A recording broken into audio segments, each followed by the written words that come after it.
জুলাই আগস্টের গণহত্যার ঘটনায় সাবেক প্রধানমন্ত্রী শেখ হাসিনাকে গ্রেফতারের চেষ্টায় নেমেছে সরকার। এজন্য ইন্টারপোলের মাধ্যমে রেড নোটিশ জারির পদক্ষেপ নিতে আইজিপিকে চিঠি দিয়েছেন আন্তর্জাতিক অপরাধ ট্রাইব্যুনালের চিফ প্রসিকিউটর।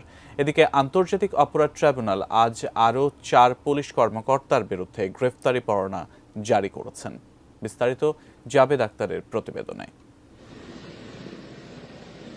ছাত্র জনতার অভ্যুত্থানের মুখে গত 5 আগস্ট ক্ষমতাচ্যুত হয়ে দেশ ছেড়ে যান সাবেক প্রধানমন্ত্রী শেখ হাসিনা। এরপর অন্তর্বর্তীকালীন সরকার ঘোষণা দেয় জুলাই আগস্টের গণহত্যা ও এই আন্দোলনে সংঘটিত মানবতা বিরোধী অপরাধের বিচার হবে আন্তর্জাতিক অপরাধ ট্রাইব্যুনালে। ট্রাইব্যুনাল পুনর্গঠন করার পর গত 17 অক্টোবর প্রথম কার্যদিবসেই শেখ হাসিনা ও তার সরকারের প্রভাবশালী মন্ত্রী, এমপি ও কয়েকজন পুলিশ কর্মকর্তা সহ 46 জনের বিরুদ্ধে গ্রেফতারি পরোয়ানা জারি করা হয়। সাবেক প্রধানমন্ত্রী শেখ হাসিনাকে 18 নভেম্বরের মধ্যে তাকে গ্রেফতার করে এই আদালতে উপস্থিত করার জন্য নির্দেশ দিয়েছেন। ব্রেকফাস্ট, টিফিন কিংবা স্ন্যাক টাইমে মজাদার আয়োজন মানে অল টাইম ব্রেড।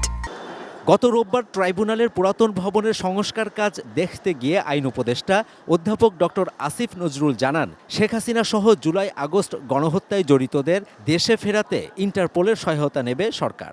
তাদেরকে ধরার জন্য আমরা ইন্টারপোলের মাধ্যমে রেড নোটিশ জারি করতে যাচ্ছি। মঙ্গলবার আন্তর্জাতিক অপরাধ ট্রাইব্যুনালের চিফ প্রসিকিউটর মোহাম্মদ তাজুল ইসলাম জানান, শেখ হাসিনাকে গ্রেপ্তারে ইন্টারপোলের রেড নোটিশ জারির বিষয়ে পদক্ষেপ নিতে পুলিশের মহাপরিদর্শককে চিঠি দিয়েছেন তিনি। পলাতক আছেন, দেশের বাইরে আছেন শেখ হাসিনা, সেই কারণে ইন্টারপোল যাতে তাকে গ্রেপ্তার করার ব্যবস্থা নেয় এবং অন্তত তার ব্যাপারে রেড অ্যালার্ট জারি করে, সেই ব্যাপারে আমরা রিকোয়েস্ট পাঠিয়েছি।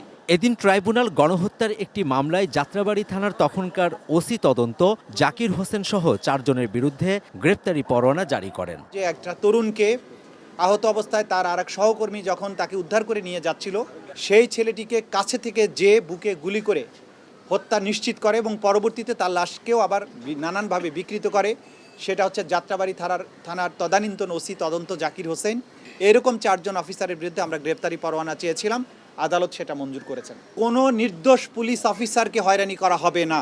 এছাড়া ন্যাশনাল টেলিকমিউনিকেশন মনিটরিং সেন্টার এনটিএমসির সাবেক মহাপরিচালক অব্যাহতি পাওয়া মেজর জেনারেল জিয়াউল আহসানকে একদিনের জন্য জিজ্ঞাসাবাদের অনুমতি পেয়েছে ট্রাইব্যুনালের তদন্ত সংস্থা। অসংখ্য হত্যাকাণ্ডের সাথে তার সম্পৃক্ততা, গুমের সাথে তার সম্পৃক্ততা, এগুলো আমাদের তদন্ত সংস্থা ইতিমধ্যেই প্রমাণ পেয়েছে। বাকি তো আরও তদন্ত পূর্ণাঙ্গভাবে হলে তার ব্যাপারে জানা যাবে। তাকে আমরা একদিনের জন্য জিজ্ঞাসাবাদের বা ইন্টারোগেশনের জন্য অনুমতি চেয়েছি আদালত সেই অনুমতি দিয়েছেন। জুলাই আগস্ট গণহত্যায় জড়িত গ্রেপ্তারকৃতদের পর্যায়ক্রমে জিজ্ঞাসাবাদের আবেদন করা হবে বলেও জানান আন্তর্জাতিক অপরাধ ট্রাইব্যুনালের chief prosecutor. Javed Akhtar, ATN news, Dhaka.